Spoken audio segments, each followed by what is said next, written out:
Hey everyone, tonight we're diving into something raw, epic, and brutally real. Life in the Roman Empire. But not as a senator, not an emperor.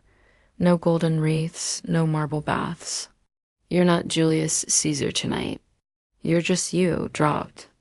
Straight into a world of sandals, sewage, and state-sanctioned crucifixions. With zero preparation before we get started. Take a second to like the video and subscribe, but only if you genuinely enjoy this kind of content. And drop a comment with where you're watching from and what time it is. It's always amazing to see the mix of people tuning in from all over the world. Now. Dim the lights, maybe turn on a fan for some ambient background noise, and let's gently ease into tonight's journey. You open your eyes to shouting, clucking chickens, and a baby crying somewhere down the hall. Congratulations, you've just woken up in a Roman insula, the ancient world's version of an apartment block. Think of it as a multi-story death trap held together by dust, desperation, and some very questionable engineering. You're probably living on the third or fourth floor, which is bad news. The higher the floor, the poorer the tenant. And the more likely your ceiling collapses when someone spills olive oil above you. Your room is small, no bigger than a walk-in closet with stone walls that sweat in summer and freeze in winter. There's no window, just a little hole that lets in air, smoke, and the occasional pigeon. The mattress stuffed with straw and lice. The blanket smells like damp wool and regret. There's no furniture, no decorations, and certainly no kitchen. Cooking. Inside is forbiddance. A small fire could ignite the whole building, and fire codes haven't been invented yet. Your only possessions are a clay cup, a worn-out tunic, and maybe a wooden comb if you're feeling fancy. There's no toilet, not in your room, not in your building. Your chamber pot sits in the corner, silently judging you. You'll have to carry it down narrow, rickety stairs to empty it into the street gutter, hopefully without slipping and adding your body to the morning offerings. Oh, and the walls paper thin. You hear your neighbor praying, coughing, arguing with his wife, and unfortunately, not arguing with his wife, if you catch my drift. The air is heavy with smoke, mildew, and the distinct perfume of unwashed humanity.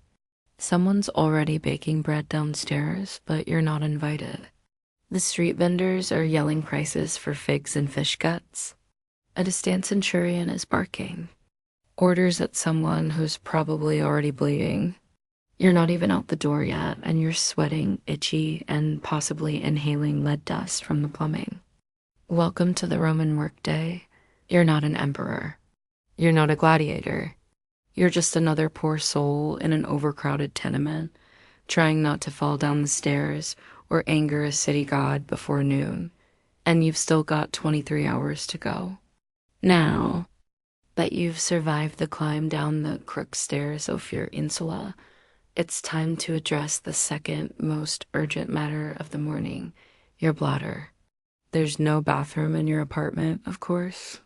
No sink, no flush, not even a bucket with dignity. Instead, you shuffle down the street, chamber pot in one hand, modesty in the other, toward the nearest latrina, Rome's version of a public restroom, and calling it public is generous. It's a social club for strangers who don't mind making eye contact while doing their business. You arrive to find a long stone bench with holes cut into it. Beneath the bench, a shallow trough flows with water, just enough to carry away the collective shame of the city's lower classes. You sit if you dare and hope the person beside you doesn't want to chat. Privacy, not a thing. Doors, absolutely not. People treat it like a town square with extra acoustics. Businessmen discuss grain prices while squatting. A retired soldier talks about his sciatica. Meanwhile, you're just trying not to look directly across from you, where another man is chewing olives and not breaking eye contact. Then comes the real treat, the tersorium. It's a communal sponge on a stick kept in a bucket of vinegar or salt water. In theory, you rinse it before use. In practice, well, let's just say the sponge has seen things, unspeakable things. You wipe hesitantly and hope. The vinegar did its job. If you're feeling lucky, maybe you brought your own rag. If you're feeling rich, maybe some moss, but chances are you just used what everyone else used and now carry the quiet shame of shard hygiene. And if you think you can skip this ritual by going in an alley, think again.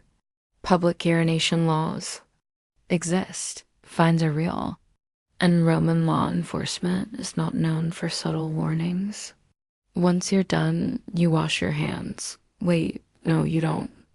There's no soap, no running water. Just a rinse from the communal basin that's seen more fingers than a handshake competition. You leave the latrina feeling lighter and slightly more dead inside. But hey, that's Rome. And now it's time for breakfast, if you can call it that. So you've done your morning business and managed not to fall into a gutter or get arrested. Impressive. Now, it's time for breakfast. The most important meal of the day, unless you're ramen, in which case it's more of a polite formality before. Work and misery. Welcome to the Iron Taculum, a Roman morning feast that consists of precisely two things: stale bread and watered-down wine. Sometimes there's cheese, sometimes there's olives, but mostly there's just disappointment. Forget about coffee. The Romans didn't have it. No eggs, no bacon, no pancakes, and certainly no oat milk lattes. Breakfast is not meant to be satisfying. It's meant to not kill you. Your bread is likely panis rusticus, a rough, chewy lump of grain and grit baked yesterday or the day before. It's dense enough to qualify as a weapon and textured like limestone. The wine is diluted because even they knew that being drunk before sunrise in ancient Rome was a bad idea, unless you were a senator. There's no kitchen in your apartment. So you eat this meal standing in the street or squatting beside a fountain, alongside other equally unenthused citizens gnawing on bread like flavorless tree bark. If you've got a bit of oil or a smear of garum, Rome's famously salty fermented fish sauce, then congratulations. You've added aromatic horror to your already bleak meal. If you're wealthy, maybe you get fruit or honey, but you're not. You're a normal Roman citizen, just rich enough to not be enslaved, and just poor enough to envy your neighbor's broken jug of goat milk. Sometimes vendors walk by selling hot chickpea fritters or honeyed pastries, and for a moment you feel hope, but you remember your coin pouch is emptier than a gladiator's sympathy, so you bite your bread and pretend it's cake. And this is how the day starts, with carbs, mild dehydration, and a growing realization that you're about to walk 7 miles on Roman sandals with nothing but stale crumbs in your stomach and a buzz from last night's leftover wine. It doesn't get better because now it's time to go to work. After your hearty breakfast of bread and mild despair, it's time to face the Roman workday. And let's be clear, unless you're a senator, a poet with a patron, or one of the lucky few who inherited land from a dead uncle with no heirs, you're working and you're doing it hard.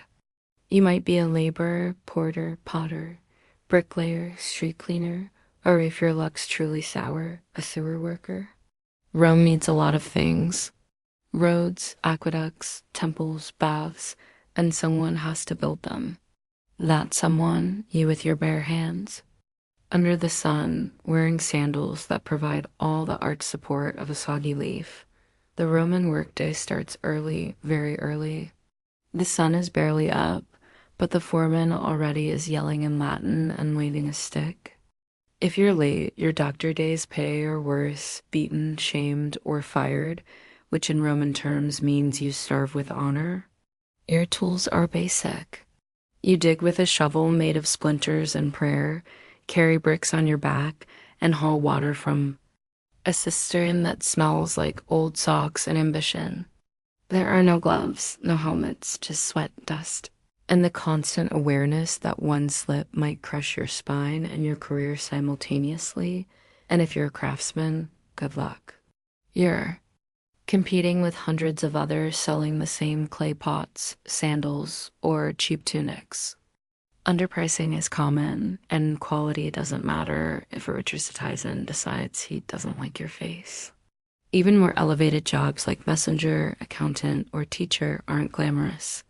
You're either running through Rome's chaotic streets with scrolls under your arm, writing numbers for someone who will forget your name, or trying to teach Latin to a group of senators' children who already think they're gods. Women, they're working too. Spinning, weaving, selling vegetables, or managing stalls in the markets. Plus raising children, plus managing the household, plus not dying during childbirth, multitasking before it was cool. And after all this, you get a short break for lunch. Maybe if your supervisor isn't in a bad mood or trying to impress a visiting prefect. So yes, you work or you die trying. Rome may be eternal, but your back won't be. So you've made it through the morning without fainting or being flogged. Now it's time to navigate the ancient Roman street, a chaotic, crowded gauntlet designed by someone who clearly hated personal space and public health. Picture it, the sun's high, the city's buzzing, and the street is alive, not in a poetic way, in a literal way. Rats, flies, stray dogs, livestock, beggars, merchants yelling in 6 languages, children running wild, thieves pretending to help old ladies while pocketing your coin purse. It's like Times Square. If Times Square had no plumbing and everyone was carrying a goat, let's talk infrastructure. Roman roads were engineering marvels, perfectly straight, masterfully paved, and usually overflowing with a blend of urine spilled, wine, vomit, animal waste, and the remains of last night's garum source. The middle of the street functions as an open sewer. Step off the raised footpath without looking, and congratulations. You've just baptized your sandal in the holy waters of human misery.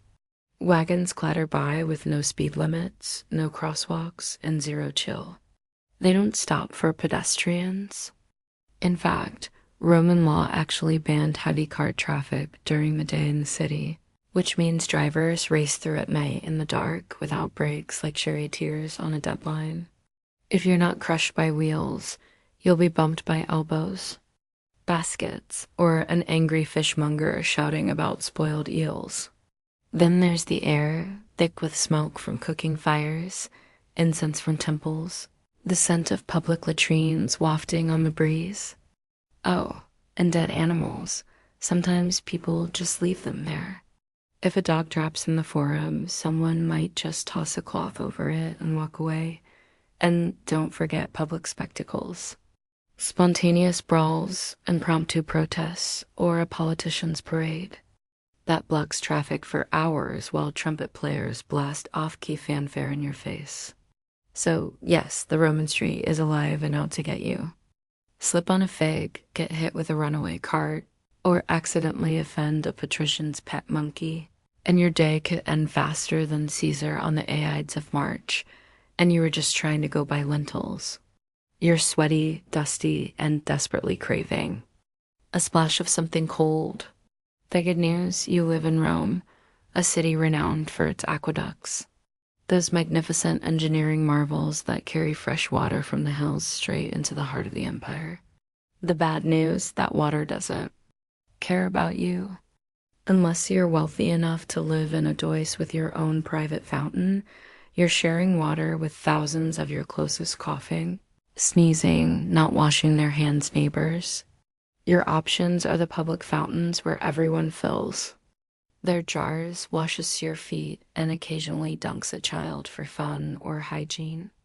And by hygiene, we mean a wet version of hope. If you wanted to wash up, your best option is the thermae, the Roman public baths. They're everywhere and everyone uses them. Sounds civilized, right? But here's the thing. The water cycles through. Multiple pools with no soap, no chlorine, and very little shame. You'll be sitting in a tepid bath with a dozen other men, none of whom believe in modesty.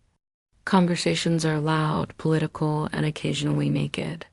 A man might try to sell you socks while another cleans his ears with a stick, and the water, it's been through everyone. If you were hoping to feel clean, think again. You're marinating in bacteria with a hint of eucalyptus. Also, fun fact, the plumbing system often uses lead pipes. Yes, lead. Romans were obsessed with engineering, but not chemistry. Over time, that convenient indoor plumbing could cause all kinds of delightful side effects like anemia, gout, infertility, and if you're truly lucky, madness. Want to drink something safer? Wine. Seriously, water is viewed with suspicion, especially in the poorer districts where contamination from latrines and street runoff is common. So, wine is diluted and consumed throughout the day by men, women, and children alike. Because what better way to survive a crumbling empire than with a gentle buzz? So, yes, Rome brought water into the city before most of the world knew what a pipe was. But for the average citizen, it's a gamble every time you drink, bathe, or rinse your nose. Enjoy your aqueducts. Just don't trust them. Welcome to the Roman Empire, where pain isn't just a possibility. It's the background music of your entire life. You stub your toe. No ice, no painkillers. You grit your teeth and keep going until it either heals wrong or falls off. Break a bone. You wrap it in a dirty rag and try not to breathe too hard. Get a splinter, good luck. That's how infections start and how you might end. Roman society isn't big on comfort. There are no ergonomic tools, no padded seats, no concept of taking it easy. If you're a laborer, you're lifting bricks with a hernia and a prayer. If you're a soldier, you march 20 meters a day with bleeding feet and a scorpion bite on your thigh. If you're a woman in childbirth, well, welcome to agony. Your midwife might know a chant. That's about it. Every part of your body is one misstep away from becoming an open wound or a cautionary tale. And unless you live near a temple with a very dedicated priest, your best option is home immediatements, herbal smoke, or simply ignoring the problem until it resolves itself or you get resolved into a grave. There's no such thing as anesthesia. Surgeries are performed while you scream into a block of wood. Dislocated shoulder. It's popped back in by a man named Marcus who learned from watching someone else fail at it. Dental work. Picture a blacksmith. Now picture your mouth. That's the scene. And if you're enslaved or poor, people don't even pretend to care. You could be bleeding out on the side of the road, and the best you'll get is don't stain the mosaic. Even upper-class Romans embrace pain as proof of virtue. Stoicism was the philosophy of the day. Enduring suffering without complaint was seen as noble. If you cried over a broken arm, you weren't just in pain. You were weak. Real Romans suffer silently, then write poetry about it later. So yes, pain is always on the table, and it usually comes without warning, without remedy, and definitely without sympathy. On that cheerful note, let's take a look at what happens when you actually go see a Roman doctor. So you've hurt yourself. Maybe it was the infected blister from yesterday's work. Or maybe you tried to shave with a bronze blade, and now your chin looks like a gladiator training ground. Either way, it's time to seek medical attention, which in ancient Rome is less about healing and more about surviving the attempt. Let's begin with the basics. Roman medicine is a chaotic mix of Greek theory, mystical guesswork, and a surprising amount of leaves.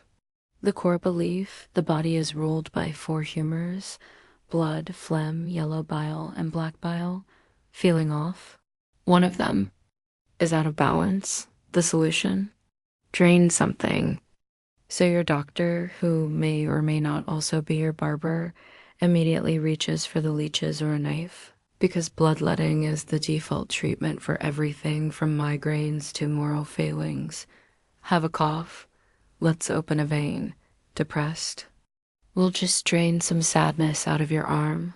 Surgery? Asterisk. Oh, yes, it exists.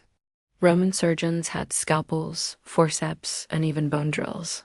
What they didn't have were anesthetics. You stay conscious through the whole procedure, gripping the edge of a wooden table while a man in a dirty toga digs into your flesh with the confidence of someone who once saw a scroll about it. Anesthetic's not really a thing. They might wash wounds with wine or vinegar, which does help, but also burns like divine punishment. Infection is a common side effect. So is death. Prescriptions vary wildly. You might be given honey, garlic, crushed beetles, or a pus made of herbs, ash, and very specific types of animal dung. If things get worse, you're advised to sleep in a temple, pray to Asclepius, and hope divine dreams will deliver your cure. And if none of it works, well, your doctor shrugs, your family lights a candle, and your neighbors start whispering about what kind of omen your death might be. It's not that Romans didn't care about health. They just hadn't quite figured out what helped and what murdered you more efficiently. So next time you sneeze, be grateful for modern antibiotics and that you don't live in a world where healing often starts with blood loss. After a long day of sweating, bleeding, and dodging carts, you're starving. Time for dinner. Or as the Romans called it, cena. Just don't expect anything remotely comforting. Let's start with what's not on the table. No pizza, no pasta, no tomatoes, no chocolatos, no chocolate, and absolutely no coffee. None of those things had been discovered or imported yet. This isn't Italian cuisine. This is pre-Italy edible survival. You sit down to a wooden bowl of something brown and vaguely hot. It's probably pulse, a porridge made of spelt, beans, or lentils. It tastes like wet gravel with a hint of herb if you're lucky. If you're not lucky, it tastes like wet gravel without the herb. Protein is rare unless you caught it, trapped it, or fished it yourself. Meat is expensive, and even when you dog it some, it's often off. Roman cooking didn't use refrigeration, so preservation meant heavy salting, smoking, or marinating it in garum. A fermented fish sauce that smells like dead ocean and burns your soul just thinking about it. If you're feeling festive, there might be boiled vegetables, hard cheese, or the occasional fig. Rich Romans dined on exotic dishes like roasted flamingo, stuffed dormice, or jellyfish in vinegar. Delicacies that mostly scream, look at how rich I am and how little I care about taste buds. Your wine is watered down always. Drinking it straight is seen as barbaric. But don't worry, the water it's mixed with is probably questionable too. So you're just choosing how fast you want to get sick. Dessert? Maybe dried fruit? Maybe nuts. Or maybe you're fasting because it's a feast day honoring a god who frowns on gluttony. Either way, you're not ending the night with a tiramisu. There are no napkins. You wipe your hands on a cloth shared with 10 other people, or just use your tunic and pretend it's clean. By the end of the meal, your stomach is full but uneasy, and your breath smells like garlic, wine, and slight despair. But at least you're fed. Now, all you have to do is survive the Roman nightlife. And trust me, that's not a relaxing stroll. After a long day of grime, toil, and fish sauce, you might be hoping for a little leisure, something to take your mind off your crumbling apartment and the open sewer outside. Well, good news, you're in Rome, where entertainment is everywhere. Bad news, most of it is horrifying. Let's start with the main event, the Colosseum. The crown jewel of Roman engineering and the place where your soul quietly dies. This is where crowds gather to watch men stab each other for sport. Wild animals devour criminals, and sometimes, if the emperor is feeling dramatic, reenact full naval battles with real water and real drowning. It's free to attend, which sounds generous until you realize it's free because the state wants you distracted while the Senate raises taxes and quietly annexes Armenia. You sit packed between sweaty strangers, cheering as a gladiator loses a limb. There's blood, sand, and occasional public executions with extra flair. You're clapping. You're not sure why. Feeling a little sensitive? Prefer theater? Head to the amphitheater for a Roman play. Maybe a tragedy written in Latin you barely understand, or a fast soy the punchline involves someone pretending to defile. Jupiter with a sausage? Subtlety is not the Roman strong suit. If you're feeling sporty, try the Circus Maximus. Chariot races are fast, thrilling, and regularly fatal. There are no guardrails, no helmets, and lots of shouting. Crashes are inevitable and spectacular, and the crowd loves it. They're here for the violence and the betting. Don't cheer for the wrong team unless you're ready to fight your way home. And then there's the street entertainment, fire breathers, acrobats, musicians, con artists, and the occasional philosophical rant from a barefoot man with nothing to lose. If you don't like the show, wait 5 minutes. Something else or someone else will start yelling. But behind all of it, there's a strange, brilliant madness. Rome didn't just distract its people. It dazzled them into forgetting how brutal daily life was. It weaponized spectacle. And if that doesn't numb you enough, there's always more wine. Now, let's take a walk through justice, Roman style. Spoiler, it's not comforting. You've survived work, dinner, and a gladiator getting impaled. For applause. You might think you're safe now, that as long as you keep your head down, the law will protect you. Ah, that's adorable. In Rome, the law doesn't protect. It reminds you that you're small, replaceable, and that mercy is a luxury reserved for statues of emperors. First off, legal status matters. If you're a citizen, you have rights. In theory, you can't be flogged in public unless someone important gets really annoyed and you get a proper trial. If you're a non-citizen, justice comes in the form of a fist, a branding iron, or a swift execution outside the city gates. Slaves, they are property. If a slave murders their master, even if the master deserved it, every slave in the household might be executed just to send a message. That message don't. Even think about it. If you're accused of a crime, don't expect a calm chat with a lawyer. Trials of public theater. The wealthier party brings witnesses, bribes, and dramatic gestures. You bring your tunic and a sinking feeling. If you cry on cue, that might help. If you have no patrons, pray to Jupiter and hope the magistrate isn't hungover. Punishments are designed not just to hurt, but to deter. Thieves can be branded or have their hands broken. Liars might get their tongue pierced. Fraud, public flogging, or exile if you're lucky. And if you insult the emperor, it's not jail time. It's death, usually creative. Some crimes require public punishment, ideally in front of a crowd that cheers louder than they did for the mornings. Beheading. Crucifixion is popular, long, slow, humiliating. It isn't reserved just for Jesus. It's the go-to for rebels, robbers, and anyone the state wants to make an example of. And remember, law enforcement isn't there to help. The vigils are Rome's version of firefighters and police. Underpaid, overworked, and often corrupt. If you're mugged, they might shrug. If you bribe them, they might help you mug somebody else. So yes, Rome has laws written in stone, recited in forums, but they serve power, not justice.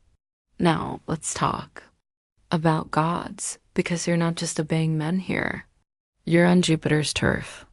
After surviving the streets and dodging Roman justice, you may hope to find comfort in religion. A little peace, a little personal spirituality. Nope, not here. In the Roman Empire, religion isn't a private affair. It's an institution, an ever-present cloud of incense and obligation wrapped around every waking minute of your life.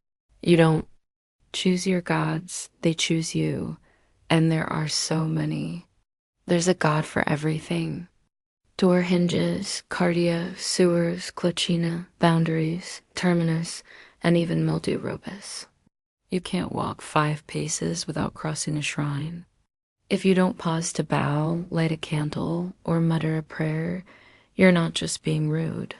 You're inviting catastrophe. Maybe not today, but eventually. And when your roof collapses, everyone will nod and say, ah, yes, he skipped the Saturnalia furring. Religious festivals fill the calendar, dozens per year. On those days, business stops, animals are sacrificed, and the air smells like roasting. Bull and wet marble. You attend out of piety, but also fear.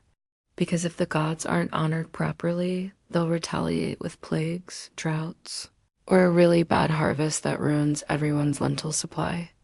Now, let's talk about emperor worship. The state wants you to revere the emperor not just as a ruler, but as a living god. You're expected to offer incense at his altar, sing his praises, and never roll your eyes during a triumphal procession. That's treason adjacent. If you're caught not participating in public worship, say you're a little too quiet during the Vistilia, or you don't show up to toss grain into the temple flame, you could be labeled impious, atheistic, or worst of all, suspicious. Suspicion in Rome is like blood in shark-infested waters. And if you're part of a foreign cult, you'd better keep that under wraps unless it's officially approved. The state doesn't like unfamiliar gods unless they bring wine, taxes, or new soldiers. Roman religion isn't about belief. It's about ritual. You don't have to feel it.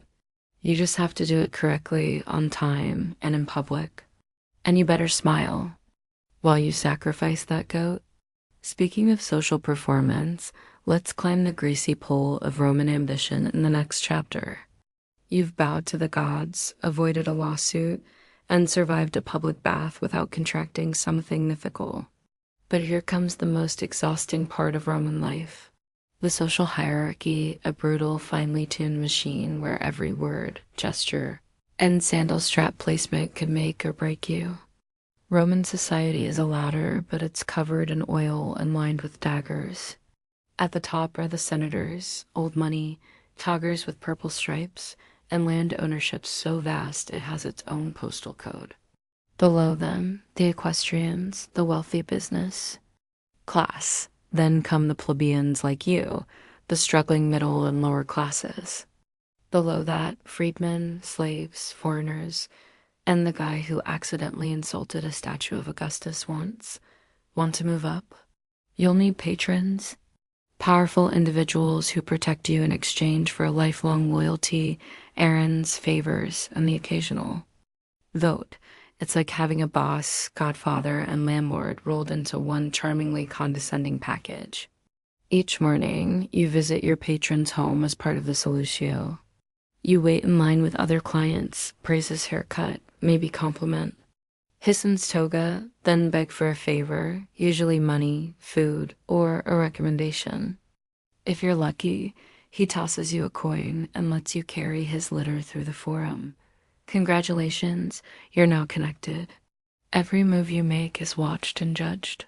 Your clothes must be clean, not fashionable, just clean. Your speech must be proper, your friends carefully selected. And whatever you do, don't show ambition.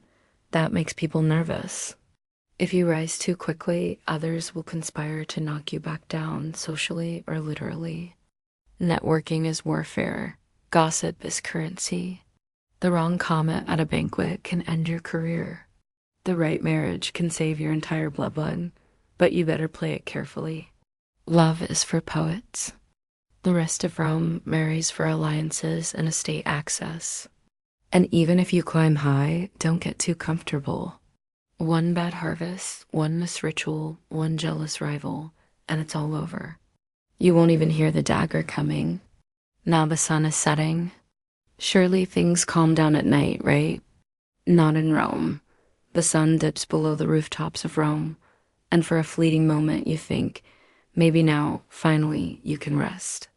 But nightfall in the Roman Empire isn't a time for peace. It's a shift in tone from noisy and chaotic to dark and downright lethal. First, let's talk about lighting. There isn't any. Unless you're rich enough to burn oil lamps all night, and few are, most people rely on moonlight, memory, and blind. hope to find their way through the labyrinthine alleys of the city. If you trip and fall, no one's helping. They might just take your shoes. The vigils, Rome's official night watchmen, are supposed to patrol the streets, prevent fires, and stop crimes. In practice, they're overworked, underpaid, and often more interested in nabbing than heroics. Some are brave, most are bribable, and all of them are outnumbered. Criminals know this. Thieves, muggers, and the occasional bored exgladiator roam the shadows looking for easy marks. If you're walking home alone, you're the easy mark. Doesn't matter who you are. Unless you're armed, fast, or invisible, you're at risk. And then there's fire, Rome's greatest nighttime terror. And Sully, those charming death trap apartments you sleep in, are made of wood and dreams. Cooking after dark is illegal for this reason, but laws mean little to a hungry tenant. A single overturned lamp can reduce an entire block to ash in hours. The Great Fire of 64 CE didn't start itself, but once it did, it raged like Mars in a bad mood. You might think your building is safe until you smell smoke at midnight and realize there's no organized evacuation plan. You grab your one tunic, your chamber pot, and maybe your dignity, and sprint for your life down a collapsing staircase. And if it's not fire or thieves, it's noise. Drunken parties echo through the streets. Processions for obscure gods parade by with drums and shouting. And if a senator's mistress is upset, everyone within a 3-block radius knows sleep ain't ancient. Rome is a luxury, silence is a myth, and safety that's reserved for the wealthy, the armed, and the extraordinarily lucky. But hey, morning's almost here. You just have to survive one more night and then repeat. The sun sets on Rome, and with it, you might expect a moment of calm, a breeze, a quiet meal, maybe even sleep. Think again. Rome doesn't go silent at night. It simply shifts into something darker, louder, and more dangerous. The city never truly sleeps. It prowls. Let's start with fire. Roman buildings, especially the tall wooden insulae where the poor live, are tinder boxes waiting for a careless oil lamp or cooking fire to turn them into ash. There's no real fire department, just the vigils, who are part firefighter, part night watch, part deeply underpaid janitor. They carry buckets and hope. If your apartment catches fire, you might be rescued. Or you might become a cautionary tale in tomorrow's gossip. Then there are the thieves, cut purses, and pickpockets, what treat the moonlight like a hunting license. Rome's alleys are narrow and unlit. Torches are expensive. If you must walk after dark, you're doing so by feel, by instinct, and hopefully not by yourself. Don't carry anything shiny.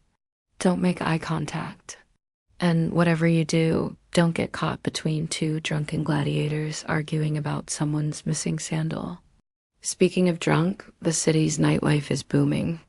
Taverns spill over with cheap wine, loud music, and men shouting bad poetry about Mars, and women they'll never impress. Fights break out, dice games end in blood, and sometimes an angry noble decides to settle a grudge by having a slave beat someone in the street. You hide in the shadows and pretend you didn't see anything. If you're a woman walking alone, good luck. Rome is not kind to unchaperoned females after dark. The streets belong to the desperate, the reckless, and the dangerously bored. Trying to sleep isn't much better. Your insula hacks like it's thinking about collapsing. Rats scurry through the walls. Your neighbor coughs like a dying goat. Somewhere nearby, someone is screaming, either from passion, murder, or both. You press your face to a sweaty pillow and pray to Mercury for silence, but there is no silence in Rome, not for you. Because in the Roman Empire, even the darkness is loud. And when dawn comes, you'll have to do it all again.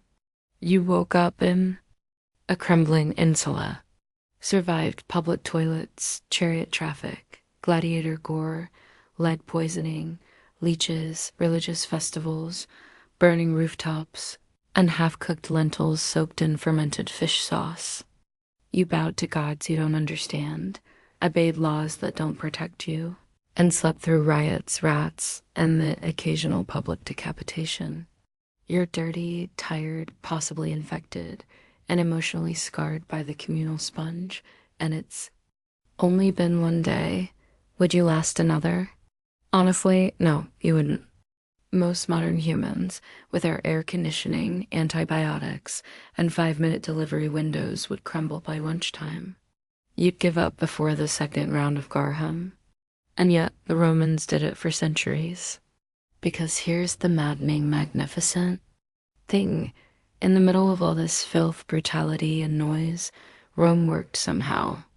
They built cities, roads, aqueducts, libraries, temples, and amphitheaters. They expanded their empire across continents.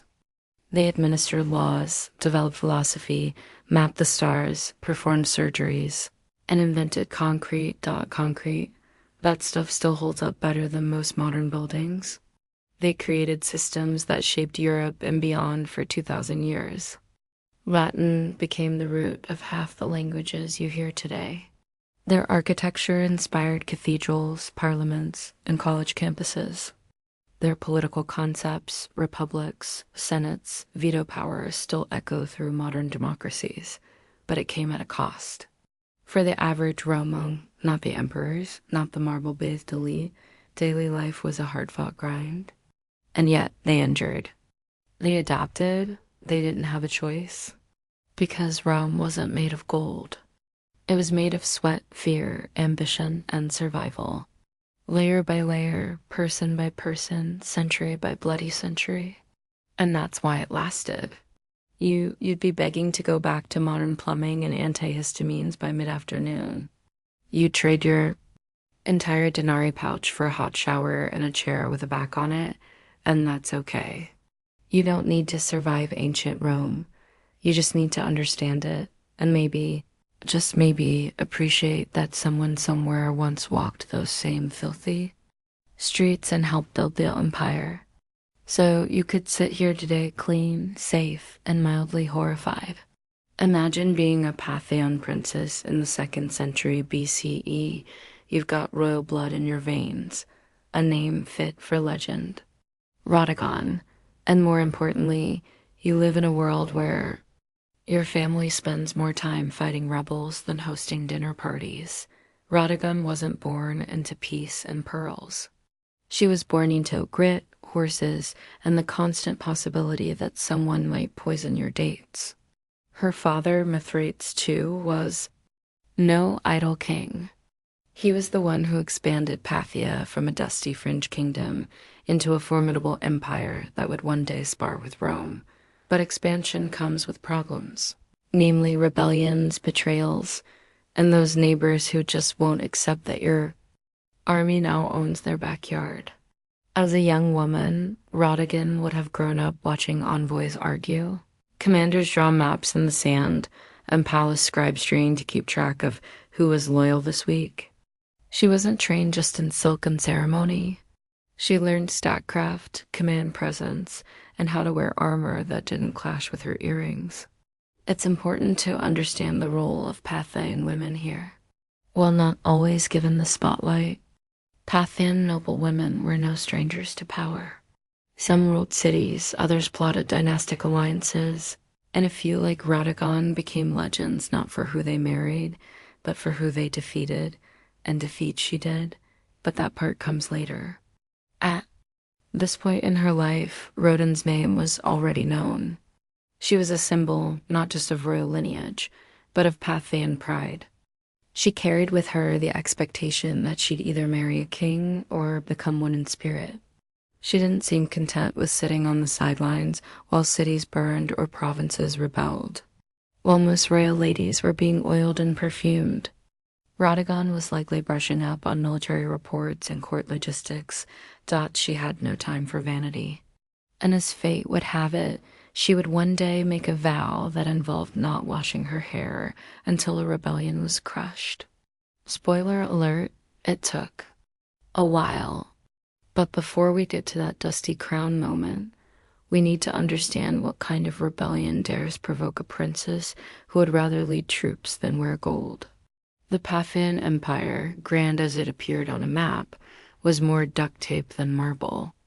Stretching from the Persian Gulf to the edges of Mesopotamia and beyond Dot, it was stitched together by marriages, oaths, and the occasional sword pressed firmly against someone's neck. So when a rebellion flared up in the western provinces, likely in Media or Babylonia, it wasn't exactly surprising. What was surprising was how bold the rebels were. These weren't just disgruntled tax evaders. These were full-blown aristocrats and city leaders, angry at the central power and perhaps emboldened by the young age or absence of a male royal enforcer. They didn't just throw a fit.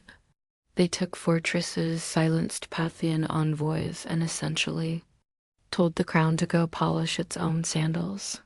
Now, under ordinary circumstances, the king would have dispatched a general or cousin with too much ambition and too little brains. But these weren't ordinary circumstances. For reasons still debated by historians, maybe timing, maybe logistics, maybe sheer royal defiance, Radagon herself took command. And not just in the abstract, I'll approve the battle plans kind of way. No, she got on a horse, donned armor, and made a public vow that would become the stuff of legend. She would not wash, comb, or otherwise tend to her hair until the rebellion was crushed. It was bold. It was dramatic. It was frankly a nightmare for court stylists. But that vow, dramatic as it sounds, wasn't vanity. It was a declaration. A visual symbol that tied her personal dignity to the fate of the empire. Every time someone saw her tangled, dust-laden hair, they'd be reminded, this isn't over until ruin. And that worked. Soldiers rallied. The troops didn't just see a princess. They saw a commander who was literally letting her beauty decay with the war. She embodied Parthian resilience, the kind that didn't rely on thrones, but on thorns, dust, and sweat. Meanwhile, the rebels probably didn't know whether to laugh or panic. They had expected a general, maybe a diplomat. Instead, they got a furious, unwashed woman who was riding straight for their gates with steel in her eyes and no time for conditioner. And worse, she meant business. When Radagon set out from the capital, she wasn't escorted by a lavish court parade or showered in rose petals. She was accompanied by cavalry, grit, and the weight of an empire that needed its rebels squashed like an overripe fig, and she looked the part. Gone were any signs of courtly delicacy. Her hair, famously unkempt, began to take on a life of its own, hanging like a banner of wardern determination. In a world obsessed with appearances, she turned her own into a weapon. The campaign was not swift. This wasn't a single siege, easily resolved with a bribe and a battering ram. The rebel cities were fortified and confident. They had expected hesitation from the central power, not a battle-hardened woman galloping through the dust with fire in her gaze. But Radagon didn't waver. Her military instincts were sharp, perhaps sharper than many of the men who had led before her. She employed classic Parthian strategies, mobility, feigned retreats, and hit-and-run raids. Her forces would appear at the edge of a rebel-held city, vanish like smoke, and return a day later from an unexpected flank. Reports suggest her soldiers admired her not just as a symbol, but as a tactician. She didn't ride behind the lines. She was up front, dirt under her nails and fury under her helmet, and as the weeks dragged on, so did her hair. It said that by the third month, the strands had begun to gnaw into ropes full of dust and sweat and the whispers of battlefield prayers. But that only made her more terrifying to her enemies and more revered by her men. Rebels called her the Witch Queen, not because she practiced magic, but because no noble woman should still be fighting in the field and refusing a bath. Surely, they reasoned, something unnatural was at work. But there was nothing magical about It's just sheer unrelenting discipline. By the time her army laid siege to the final rebel holdout, the legend had grown faster than the rebellion had. In taverns and tents alike, soldiers joked that the enemy wasn't afraid of Pathian swords. They were afraid Rodigan would never wash again. And truth be told, they weren't entirely wrong. The last stronghold of the rebellion loomed ahead. A walled city rumored to be impenetrable, where the rebel leaders had dug in like ticks on a dog. Supplies had been hoarded. Archers lined the parapets, and the gates had been reinforced with the kind of smug confidence only traitors possess. They believed they could outlast Roden. Big mistake. By now her appearance was legend. Word had spread not just through the Empire, but into enemy territory. The woman who won't wash, they whispered, has arrived. Some said her hair had turned to iron. Others claimed she hadn't slept in weeks. The myths piled up like siege ladders. But Radagon was no myth. She was real, and she had tactics. Instead of launching a reckless assault, she opted for a slow, punishing siege. Cut off trade routes, intercept messengers, poison wells. The rebels had braced for a battle of swords. Instead, they got starvation. She weaponized time itself, letting her enemies rot from the inside out. And all the while, she camped outside the city with her soldiers. Just another commander beneath the canvas tents. She shared their meals, gritty bread and lukewarm wine. She inspected their armor. She led patrols. And she still, despite every opportunity, refused to so much as touch a comb. For her soldiers, the vow had become sacred. No one dared suggest she break it, even in jest. It had become a living embodiment of Pathian pride, a symbol that their suffering wasn't for nothing. Every tangled strand was a reminder. We are still in this fight. Inside the rebel city, morale crumbled. They had expected to demoralize the enemy by holding out. Instead, it was they who began to wither. Their own commanders began to argue. Food ran low. Rumors of desertion began to ripple like cracks through stone. And then came the breaking point. A small gate left unguarded for just an hour, perhaps. Out of fatigue, perhaps a sabotage, was found by one of Radagon's scouts. That night, under the cover of darkness and wind, her forces slipped in and opened the main gates from within. By morning, the city was hers, and Radagon, face stir with sweat and ash, stood atop the battlements, unbathed, victorious, and utterly terrifying. Victory was not declared with trumpets or parades. It was declared with water. After months of dust, battle, and relentless pursuit, Radagon stood before her army, not in royal robes, but in the same battlefield garb she had worn since the campaign began. Her armor bore dents from rebel blades. Her face was lined from sun and strain, and her hair, her wild, matted, filthy hair, now hung down her back like a lion's mane made of wire and legend. But she had done it. Every rebel city had fallen.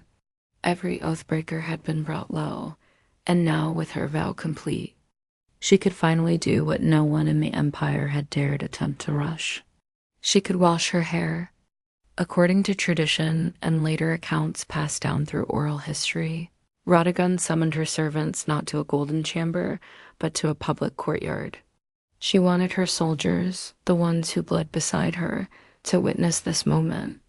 Basins were filled, oils were warmed, combs were retrieved from storage like sacred relics. And then under the open sky, the warrior princess of Pathea, caked in the grime of war, began to scrub away months of rebellion. It was symbolic, every tangle.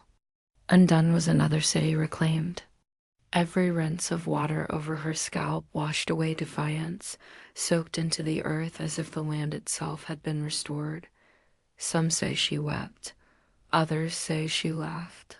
But what no one disputed was the silence among the troops as they watched.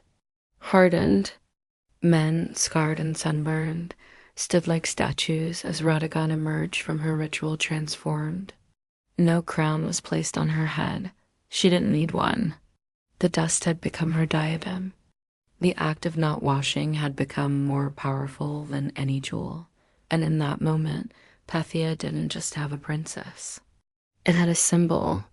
She could have returned to court in triumph, let the scribes compose flattering odes, allowed nobles to fall over themselves in praise. But she didn't rush back to luxury. She stayed with her troops a while longer. She dined with them. She listened to them. She knew that her legend had just begun, but she didn't want it forged in gold. She wanted it forged in memory. After the hair washing that became an event for the ages, Roden could have ridden straight to the capital with fanfare, banners, and enough propaganda to last a century. But she didn't.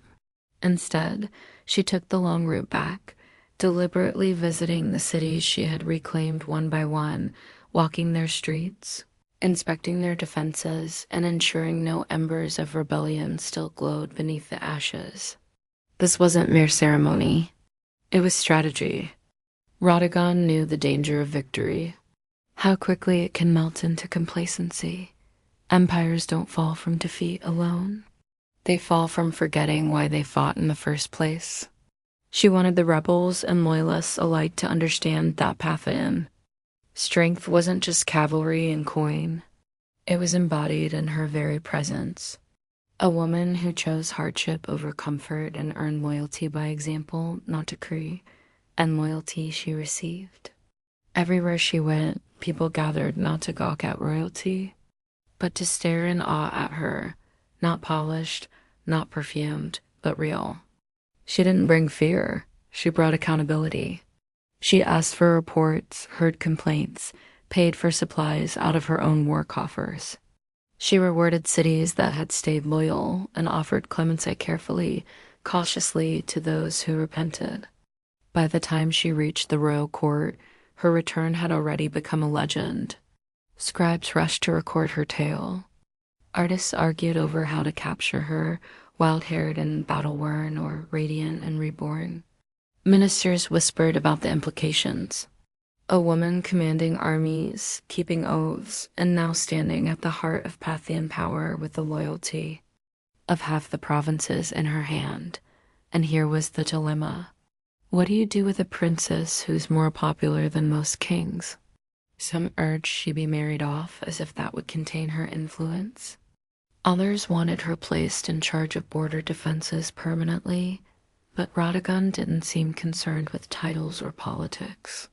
She had proven what she needed to. The battlefield had been her throne, the dust her crown, and her name already etched. In the hearts of soldiers and citizens alike, needed no royal inscription to endure. She didn't need a coronation. She had already been crowned, not with gold, but with history. In the months following her campaign, Radagon didn't seek the limelight, but it followed her anyway. She became a subject of poetry, sculpture, gossip, and awe, not because she demanded it, but because she had earned it. Every soldier who'd fought under her command returned with a tale, and every tale made her larger, more enduring, more untouchable. Yet in the palace halls of Pathia, where politics slithered like snakes behind silk curtains, her silence was unnerving. She didn't boast. She didn't lobby. She didn't ask for titles or lands. Instead, she observed, listened, and understood. The real battlefield had only shifted from stone walls to whispered conversations. Even the king, her father, or possibly her brother, depending on the exact moment in the tangled Pathian dynastic timeline, had to tread carefully. Radagon wasn't just popular. She was respected in a way few men at court could compete with. Not adored for beauty or bloodline, but for leadership, for command. She had turned her vow into policy, her filth into folklore. And yet the silence she kept was as deliberate as any military maneuver. She didn't tell others what she planned. Next, because perhaps even she didn't know. For the first time in years, she wasn't fighting. She wasn't commanding troops or outwitting rebels. She was still, and that stillness unnerved many. What does a woman who conquered without a crown do next? One theory among historians is that Roden used this silence as leverage. Her presence. Alone, her ever-quiet nod or glance forced decisions. Officials hesitated to propose bad policy for fear she'd frown. Generals delayed campaigns, hoping she might weigh in. Her silence wasn't passive. It was a tool. She had discovered that not speaking could be more powerful than speaking. And so she remained, a living legend, walking the palace corridors. Her freshly washed hair braided not just in gold thread, but in memory. Her very existence challenged the norms. She had proven that Paphian might wasn't confined to masculine hands. It could ride into battle with tangled hair and return with cities at its feet. And all she had to do now was wait, because sometimes the greatest move is no move at all. As the years passed, Roden's name slowly faded from the formal records. Paphian scribes, more eager to elevate kings and dynasties than unruly warrior princesses, began to downplay her campaign. The silence she once used as a weapon now became the excuse for erasure. No grand Muslim was raised in her name. No epic poem commissioned by the state bore her face on golden scrolls. That's the thing about true legend. It doesn't need permission to survive. In the outposts where her army had marched, in the villages she spared, her name remained a whispered spell. Mothers told stories of her to their daughters, not as a fairy tale, but as a warning to any man who underestimated a woman with a mission. Soldiers recited her tactics as if they were sacred text in rebels. Well, even decades later, they still spoke of her as if she might ride again from the dust with hair flying like war banners. There's something profoundly unsettling about someone who breaks every rule of their time and still wins. Radagon wasn't content to be decoration in a court. She didn't play the flute, paint birds, or practice the refined art of being quietly ignored. She burned through her time like a comet and then vanished just as quickly. Historians have debated what became of her. Some believe she retired from public life, choosing peace over politics. Others think she remained an advisor in the shadows, shaping Paphian's strategy from behind the veil of anonymity. A few romantics claim she rode out one final time to settle a border dispute and disappeared into legend. Never confirmed, never denied, but what's certain is this. Her legacy endured where it mattered most, in the people. She may not have worn the crown, but she ruled in ways no diadem ever could. She redefined what loyalty meant. She showed that a vow, even one as strange as refusing to comb your hair, could be as binding as a royal decree and far more inspiring. And though history books may offer her only a footnote, the dust of Paphias still remembers her, because you don't need a marble statue to be eternal. You just need to keep your vow and win. Centuries after her death, Radagon's story remains a paradox, well known in whispers, yet elusive in ink. No towering statue bears her likeness. No royal tomb sings her praises in carved stone. But in the collective memory of those who admire rebellion, endurance, and principled ferocity, she is immortal. Not in the way kings are remembered, but in the way forces of nature are. She didn't need to conquer foreign lands or sign monumental treaties. What she conquered was expectation.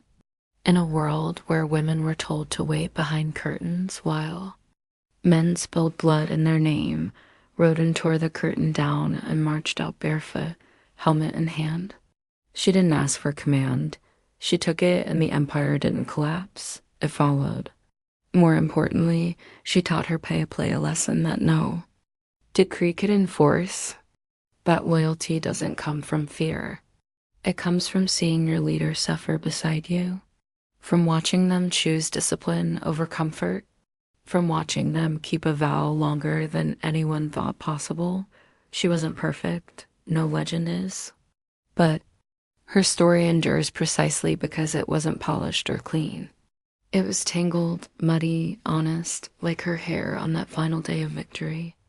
And that filth was dignity. And that vow was a vision of leadership stronger than any title. When her soldiers looked at her, they didn't see a princess. They saw someone who believed in the fight more than her own vanity. And that's the part history couldn't quite erase. Even now, long after Paphia has crumbled and its cities turned to sand, her name returns in moments of resistance. Artists revive her. Writers search for her footprints, a vow not to wash until victory. It sounds absurd to some, but to those who've had to claw their way through injustice, it makes perfect sense. Rodigan was never about glamour. She was about grit. And in the end, it was the dust that crowned her, not gold. Dust, the same substance emperors try to escape in death. Yet the very thing she wore like a badge of honor. She was forgotten by kings, ignored by chroniclers, but remembered by the dust. And that's where legends truly live. Not in stone, but in soil, before empires clashed and blood soaked the sand. Before kings trembled at her name, Tomius was simply a daughter of the wind, born to the robin steppe. The land she came from was not gilded in marble or echoing with philosophy. It was brutal, free, and endlessly vast. This was the world of the massage. Fierce nomadic horse archers who rode like spirits of the plains, their lives shaped by survival, honor, and war. We know little of Tomius's childhood, but we can imagine the rhythm of it. She would have learned to ride before she could run, to shoot before she could speak in full sentences. Among the massage, girls were not caged in tents or veiled by silence. They trained beside the boys, rode with the warriors, and grew up with iron in their blood. To lead, one had to bleed. And even as a young woman, bled for her people. Her tribe worshipped the sun and sky, lived off their herds, and buried there, dead with weapons, ready for battle in the afterlife. They had no cities, no golden temples, but they had pride. And when enemies approached, they met them not with prayers, but with arrows. Tamias likely came to power after the death of her husband, who may have ruled the tribe before her. But what's certain is that when the moment came, she didn't inherit leadership. She seized it. In a time when most women were considered property, Tomias commanded an army. She negotiated with kings. She dared to speak as an equal. And if they didn't listen, she made them. She was more than a queen. She was Shahut, the steppes checkmate, a war archive in bronze and leather who would soon face the greatest empire on earth. But power, especially for a woman, never comes without consequence. As Tamias began to solidify her rule, whispers grew louder. Across the mountains to the south, a king was watching. His name was Cyrus the Great, and he wanted more. The stage was set. The steppe wind howled, and Tomias, daughter of warriors, would soon ride into legend. While Tomias reigned over the open steppes far to the south, a different kind of power was rising, structured, imperial, relentless. Cyrus the Great, founder of the Achaemenid Empire, had already conquered Lydia in the west and Babylon in the south. His banners flew over deserts, mountains, and cities where languages changed every few days' ride. But Cyrus wasn't done. He was a builder of empires, and every builder eventually eyes the horizon. To Cyrus, the massage were a threat wrapped in opportunity. They weren't rich in gold or cities, but they controlled the northeastern frontier. And that meant access to key lands, resources, and trade routes. More importantly, the Masachi had something no empire could afford to ignore. Pride, and Cyrus's eyes could be bent or broken. But Cyrus also knew that brute force wasn't always the best first move. He had a reputation for cleverness, diplomacy, and strategic trickery. So he tried a different approach, one that kings before him had used to dissolve threats without a single drop of blood. He proposed marriage. According to ancient sources, notably Herodotus, Cyrus sent envoys to Tamiris offering an alliance through matrimony. On paper, it was a royal match. The great king of Persia and the warrior queen of the Massag. But Tamias wasn't naive. She saw the proposal for what it was. Not an offer of love or partnership, but a calculated attempt to absorb her people without a fight. She declined. And that rejection didn't sit well in the halls of Pepilolis. With the diplomatic games over, Cyrus shifted to his favorite language. War. He ordered his army to cross the Araxes River, the natural barrier that separated Persia from the land of the Musti.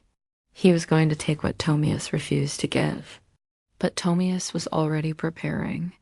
She knew the terrain. She knew how her people fought on horseback, fast and furious. And most of all, she knew Cyrus wasn't just coming for land. He was coming to crush a woman who dared to say no.